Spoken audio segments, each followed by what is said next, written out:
Before we get started, I just want to give a warm shout out to my friend over on Twitter, Captain Chelsea. You should definitely check out her content if you haven't seen it already. She does some amazing wood burnings. And it was so cool of her to send me this drawing she did of the Casual Kiwi. Really cool to see people engaging with my content. And if you ever want to draw something around the Casual Kiwi or Team Casual in general, then definitely feel free to send those through to me. Tag me over on Twitter at casual_kiwi. Kia ora koutou. I am the Casual Kiwi, and today we have a very special product opening video. This is going to be a bit different from my usual content, and it's for a very important reason, because we are now up to the anniversary of my channel's inception, our first anniversary. So very excited. Thank you to everyone who stuck with me all this time. Now, I know it's been a couple of weeks since my last content, but part of that has been getting ready for this. We have two parts to this video. The first will be looking at a set of actual playing cards for once. A deck of 52. A deck by Chris Ramsay known as Memento Mori. So that's going to be the first part of this video. And then the second part, we have this Gold Sarcophagus opening that my Yu-Gi-Oh fans will be very happy to see. It was definitely tricky to get my hands on this, as there was quite the rush of people looking to get this, but there's been so much hype around this set, and I'm sure people will be excited to see what I pull. I have no idea what I'm going to pull. This is my only copy, so it really is in the hands of destiny at this point. So in the spirit of Gold Sarcophagus, I'm going to put this to one side for now. A lot of my viewers coming here from Memento Mori. I'm not so much of a magic channel per se, though I do dabble occasionally in mentalism. If anyone wants to see something to do with mentalism, then leave a comment below. But generally, I'm less about magic, more about Yu-Gi-Oh! That is my trading card game of choice, but I made an exception when it came to these playing cards. Firstly, because they were designed, I believe he had the lead on designing these, by Chris Ramsay, who is a YouTuber as well as a magician. And also he had a very sort of detailed reason for why he chose to go with this. This was very much a project of passion, which definitely speaks to, I think, any YouTuber or Yu-Gi-tuber. A lot of it really is about the passion. It's about wanting to put something out that is uniquely yours and has a unique meaning to you, but also something that can be enjoyed and pass on merit. So, as I say, magic is not really my strong suit. These are going to be fairly basic impressions as someone who's quite new to looking at playing cards generally. But what's more important, again, I think, is the story of the cards, and also the story behind this and the version that followed them, the Memento Mori Blue. And I'll have a link in the description to Chris Ramsay's video on that subject as well if you want more detail. I'll be covering it very briefly, and again, it's kind of second hand, so make of it what you will. But anyway, let's jump into the opening without further ado. So first off, we have the Memento Mori case. I'll just get that plastic wrapper off there. So, give me 1 second.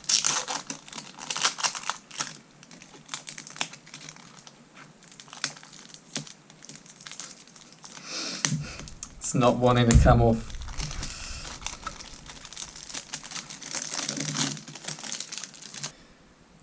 So first, let's talk about the tuck case. So as you see here, we've got a very simple design of this low poly skull. It wraps around the entire tuck case.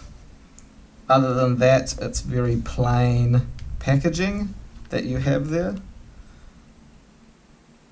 Now on the bottom, you've got the Murphy's Magic logo. If this was a first edition, you would have the Murphy's Magic logo and the personal logo of Chris Ramsay. So this is a reprint of the cards. A fun fact about this low poly skull design, this was actually modelled on Chris Ramsay's skull, apparently. So again, that personal flavour you can see coming through into this product. Very simple design, but this otherwise seems much the same as it would have been. So when you open them up, you see as well Memento Mori. Memento Mori underneath there. And overall, it feels fairly durable. I don't think I'd mind keeping my cards in this case. I think it's a nice addition to it. It has a very sleek look. I could see myself carrying this around somewhere if I wanted to go out and do some street magic. Unlikely in my case, but might be what you're after. So Chris Ramsay designed these cards while he was working at Murphy's Magic, and according to the videos I've seen about it, he was very much the lead designer on this project. He had the majority of the creative control, and a lot of this very much comes down to his design choices and sensibilities. And then later down the line, they would reprint these Memento Moris after he had left the company.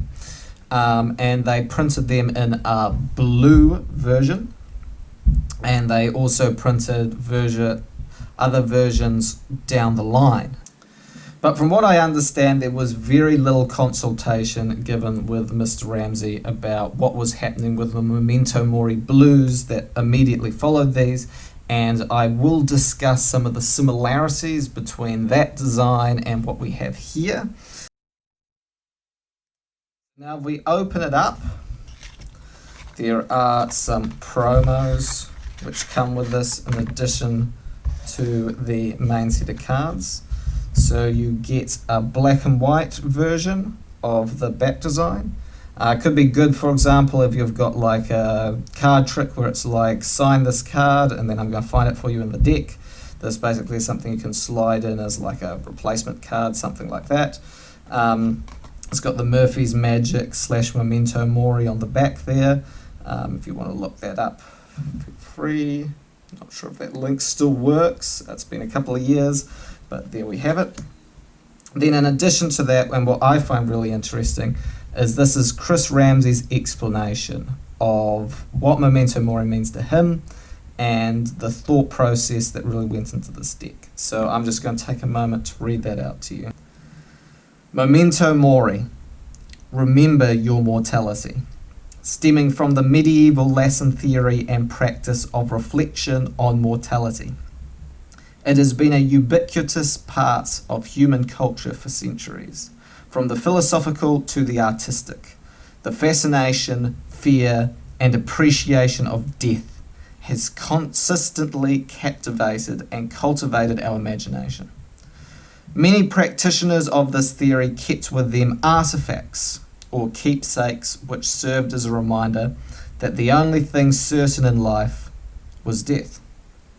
Many of these items were often objects, watches, necklaces, in the shape of skulls.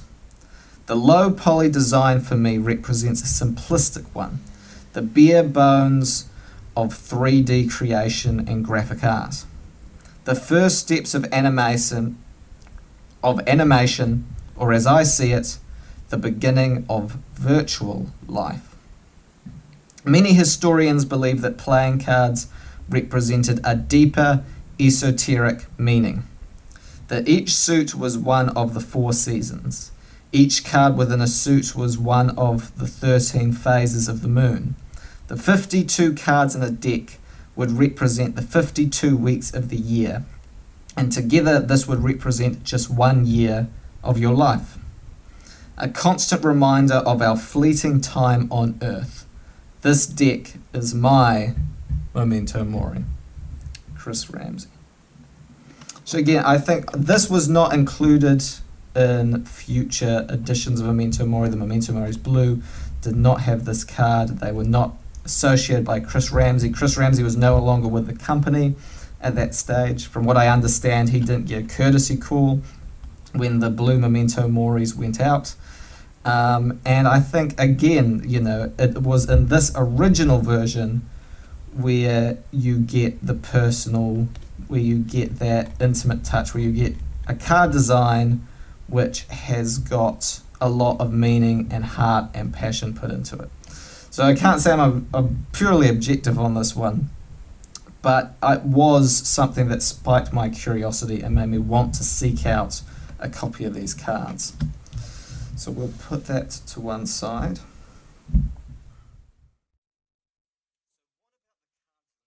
So if I spread them out here, you can kind of see they've got this purple blue kind of aesthetic. So if you go into the spades and the clubs, you've got this kind of darker purple, diamonds, hearts, lighter purple kind of design.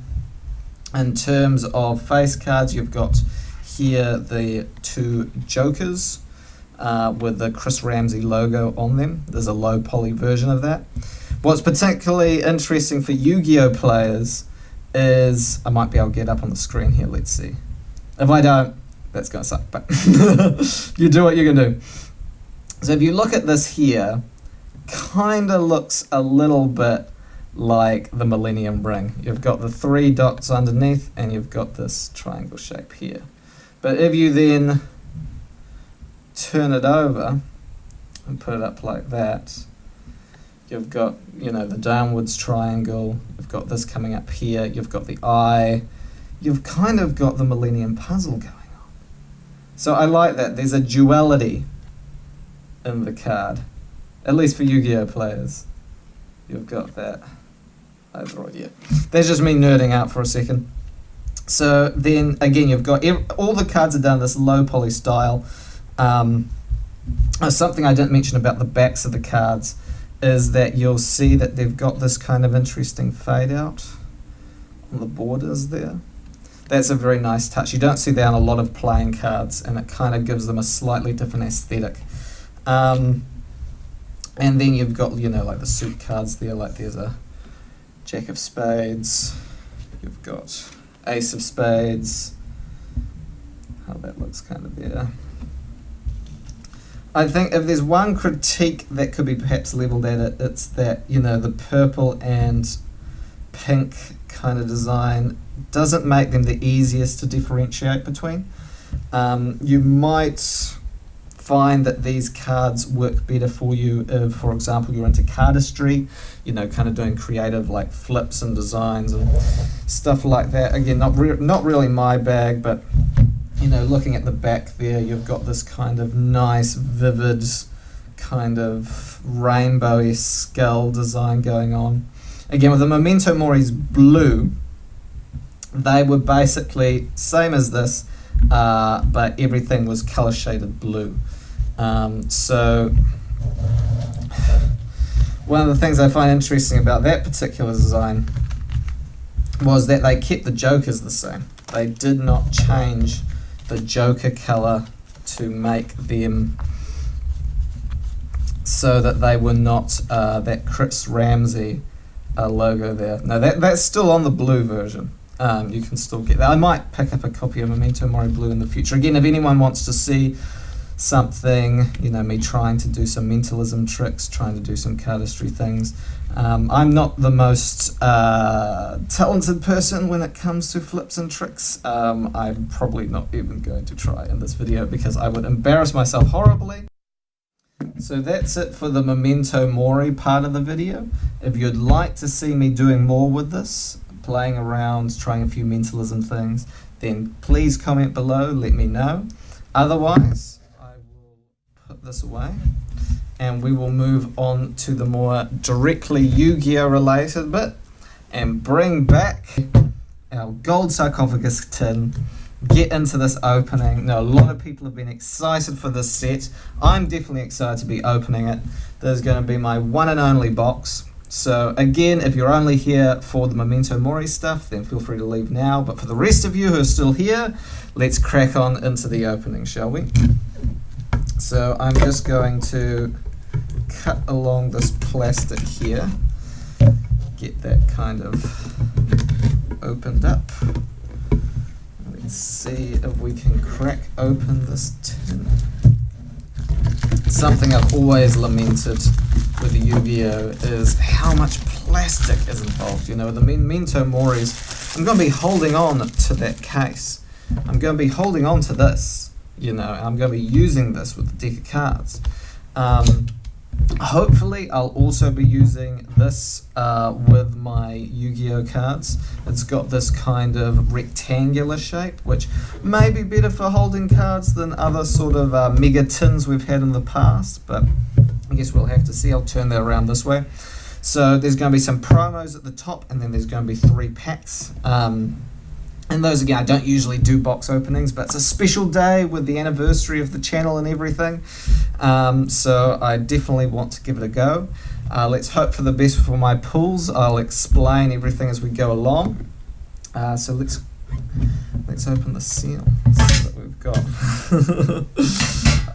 One of my subscribers, Taypat, is going to be very happy for me. This Oracle Mana. Very much a classic kind of Yu-Gi-Oh! Card design there, kind of based off of a character from the original Yu-Gi-Oh! Anime.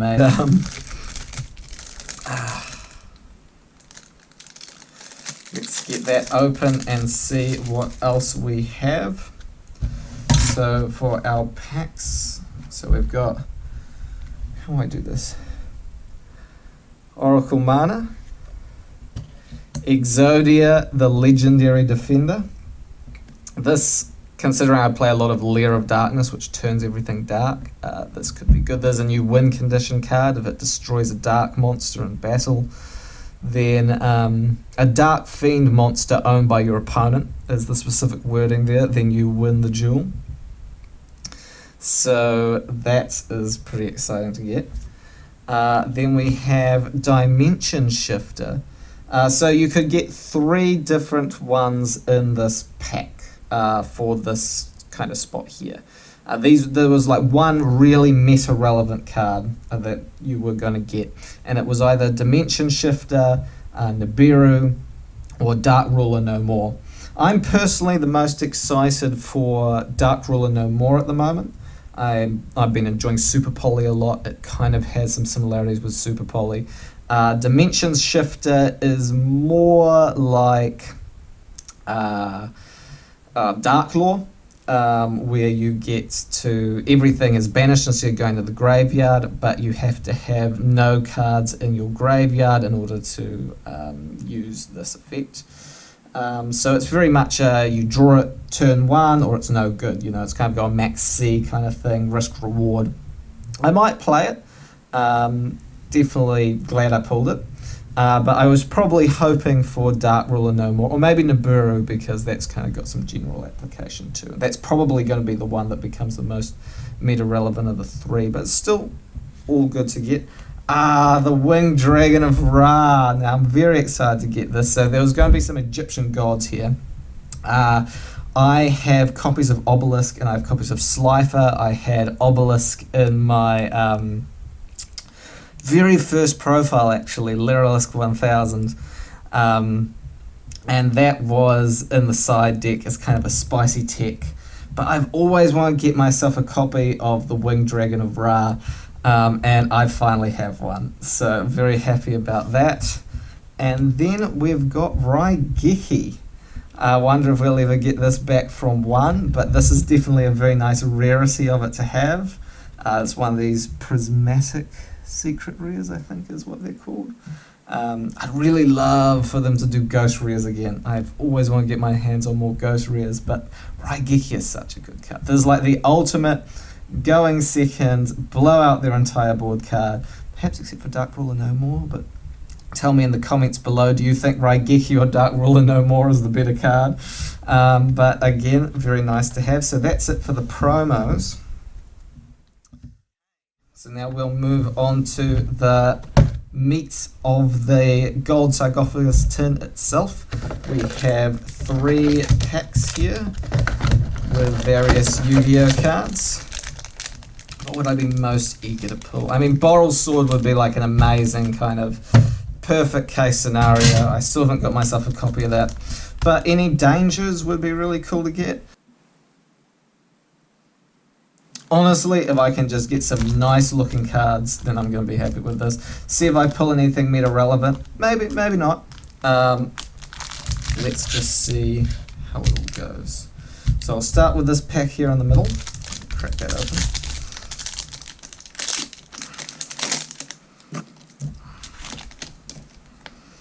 So first off we have Link Turret, so there'll be a few commons and then more stuff. FA Dark Dragster. FA Dark Dragster. Can't be normal Summoned or set actually, which is relevant to something I've been working with that Tindangle profile. Dear God, it's taking me forever, but I will achieve it. Okay, but anyway, Dark Dragster. Cupid Volley. Cybersal Cyclone. Goki Face Turn. I'm getting a new respect for people who do regular box openings, obviously, because I'm like, where on earth do I hold this right now? Am I actually got this focused in? Well, anyway, you can always look up these cards if you are having trouble seeing them. 3 Trolling Trolls. Ooh, Sacred Noble Knight of King Castellan. Noble Knights is something I haven't really experimented around very much, but I have been looking at a few things around equips, Psychic Blade among a few others, so I have got my eye on Noble Knights at the moment. World Legacy, World Crown. I'd love to see a deck at some point where it used all the different World Legacy stuff together. I mean, there are more supports for other different decks, but it would be cool to see. Oh, this is nice. Vampire Fraulein. This card is amazing in any vampire deck, honestly. And I've always kind of loved vampires as a deck, and I've never had a chance to build them. But if I get one more of these, I'll be ready to go. I'll be busting at the vampires. Let's see. Crusadia Maximus. That's a lovely rarity for that. I've not been a huge Crusadia fan, so that's, again, that sort of prismatic rarity there. Can't see how it shines in some of the lights. But again, they're just really in their prime right now. They're doing a lot of awesome stuff with the guard dragons and everything else. So nice rarity boost for anyone playing that. Fandora the Flying Fortress. The furry archetype. Helmer the Helmsman for Hire. More vampire support. Damper Vampire Sheridan. Have that there. Turn into a ghostly opening. If Ghostly Openings is watching this at the moment. Gravekeeper's Headman. Gravekeeper's another deck I've always kind of wanted to build, but never really found the right moment. Got other profiles I need to do, but Crusadia Spatha, and then Giant Ballpark. Definitely, I actually built a Traptrix Ballpark build, but wasn't quite like YouTube ready, so I thought, no, I'll leave that to one side for now. But I love Giant Ballpark. It's insect shenanigans, always a good time. So I'll just 2 more to go. Let's bust this one open.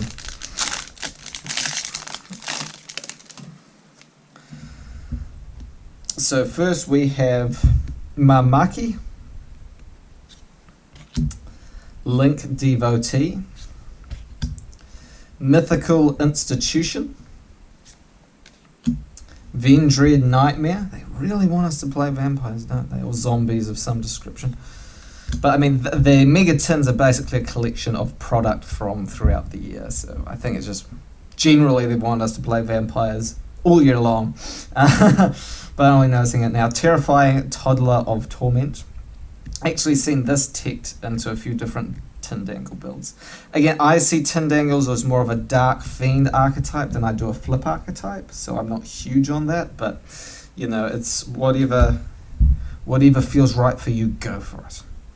Goki Octostretch, Wee Witch's Apprentice. Nice to have another copy of this. That's the rare for the pack, I think. Cyber Rev System. There's a guy I know who always plays Cyber Dragons, and again, he'll be happy for some of the boosts on these cards. Vampire Sucker. Oh. If I didn't have another profile in the works and a few other after that, I'd really like to play vampires. But this is one of the key cards for vampires that I haven't had my hands on. And it is not just a fan art, a fan servicey card. This is actually a very competitive card for anyone wanting to build vampires. Thunder Dragon Roar. I mean, again, Thunder Dragons, not exactly what I've been playing personally, but I know some of the other friends I have over on the Yugi Twitter, people like Scrub Tier YGO, they might be excited to pick up a few copies of things like that for decks they're working on. Sky Striker Mecha Hornet Drones. Again, the very limited one for a reason, such a great consistency card, and splashable, which is always good to have. Anything that doesn't, I guess, spam out monsters too much and you're able to, kind of build in a little Sky Striker mini engine. Drones is good to have. Diplexer Chimera, very underrated Super Polytech. Great whenever you're going up against Salamangreats. Nice to have another copy of it. Who knows, maybe I should build Super Poly Cybers and let's get this out a bit more at locals. Though I haven't been at locals too much recently, I need to get back into the game. So then we have World Legacy World Wand, good in August. Salamangreat Jaguar, obviously good in Salamangreats. Third World YG, I'll be interested to see how he's doing with his Salamangreat builds. Always refining that deck, great dude. Elvis of the Nordic Alpha. I remember Scarlet Duelist doing a video on Nordics a while back. Always a great rogue contender. I still think it's lacking things to really, get its teeth stuck into the meta and at least, start really competing. But definitely the new support has helped it. And then Dino Wrestler Stegosaur. Dino Wrestlers are a fun deck. Everyone knows Pancatrops, but don't underestimate the rest of the cards. Fun budget option. Definitely recommend. So now only one pack remains. It's time to open our final Gold Sarcophagus Mega Pack. That rustle there. So this is what's like the pack opening channel. I could dig it. I could definitely dig it. If you guys want to see more pack openings, let me know. I might be keen. Not the richest person in the world, but it's a change of pace, that's for sure. And it's good to be sharing these stuff with you guys. So we've got Cybernetic Overflow, FA winners. We're just talking about, Exodia, the legendary defender, which is the more unlikely win condition, Exodia, the legendary defender, or FA winners. I'll leave that for you guys to think about. Then we have Altergeist Pixel. I really thought this would see more play. It's kind of got like a Pot of Duality type effect. But I haven't really seen that many Altergeist builds. World Legacy's Nightmare. Watchcat. Kind of an oddly worded card because it's like, does it still need to be on the field when its effect activates or not? I believe it does. In the end phase, it kind of allows you to search a continuous spell. But I've always liked the artwork on it. So next up we have Prompt Thorn. Really great on Cyberse. If you're ever building pure Cyberse, definitely have some Prompt Thorns in there. Do some Bitron shenanigans. Noble Knight Van. Sorry for my pronunciation on some of these cards. Again, Noble Knight stuff, always good to have. I do actually have a friend who's into Noble Knights. Perhaps His deck is a little bit old school Noble Knights, but with all of these Noble Knight pulls, maybe I should be hitting him up. Might see if I can get some trades with him.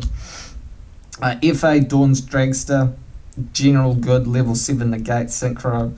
I have a copy of this, but this is shinier, so I might swap it out. A few things. Here we go. Here's what I've been looking for. Danger Nessie. Even with the limits on some of the dangers, they're still an incredibly powerful engine. And it's great to have some more access to these, especially for budget players to have access to these. There's nothing worse than when everyone, who's doing well at your locals is playing a really consistent, powerful engine, and then you feel like, I just can't pick it up. I just can't compete. And something the Megatins do is they provide more access to these cards. I got my Gold Sarc tin for $50 NZ. You could probably get for slightly cheaper if you were going to look around. But yeah, in terms of the possible value, I definitely feel it's worth it. There's Danger Nessie. Red Reboots. Hell yeah. The bane of any trap deck ever.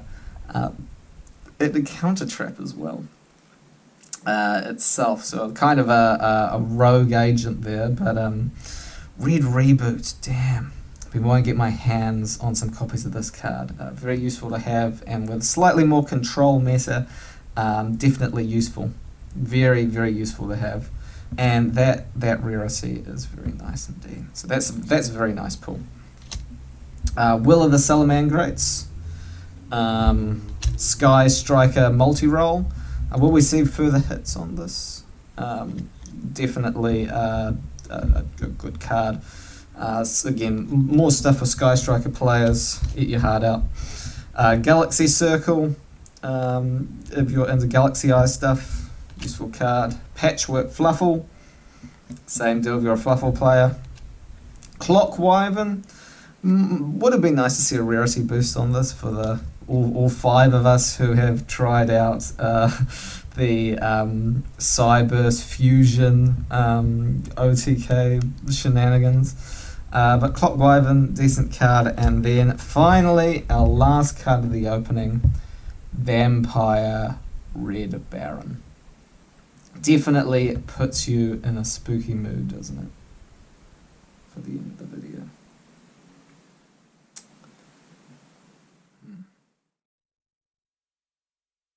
Thank you so much to everyone for watching this special anniversary special with me. It's been an absolute pleasure opening these products on camera and basically just having a really chill time to get back into the swing of things. Really thank you to everyone who has subscribed to me, who's been supportive of me since the beginning. You people have made all of this so much more bearable and so much more enjoyable. Everyone who's new here as well, welcome to Team Casual. There is so much to see and do. The clock is always ticking, but we are going to stay one step ahead. But anyway, thank you again for watching. It's been a pleasure. This is the Casual Kiwi. Ngā mihi for now, and good night.